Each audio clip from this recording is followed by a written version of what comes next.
mas intimate kami. Kaya nakakatuwa na Ang kanilang mga karakter, ang BL Couple of the Year, si Jan Halbo. Babae! Asawa ka na mo.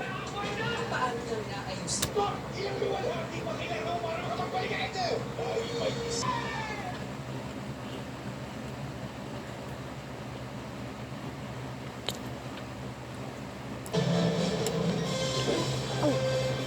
Sa Don Ramon Road sa Barangay Panapandon pala na isang motorsiklo nalulang ang tatlong suspect.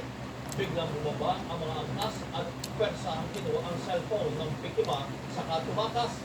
Ay, inimbestigahan pa nila ang naturang insidente lalo hindi tumama at mataas na kapuluhan ng Kongreso sa Malacanang ngayong Huwebes. Pinamunuan ni na House Speaker Martin Romualdez at Senate President Clarification Law.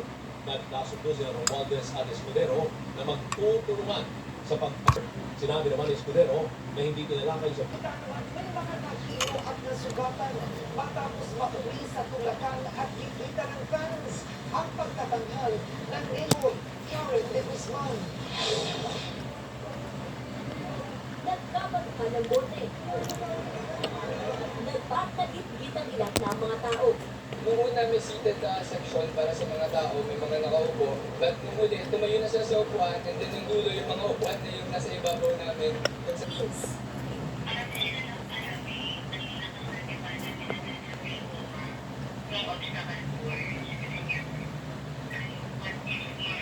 dinala rin sa ospital ang 16 anyos na binata. Nagahanga para hindi na maulit ang insidente.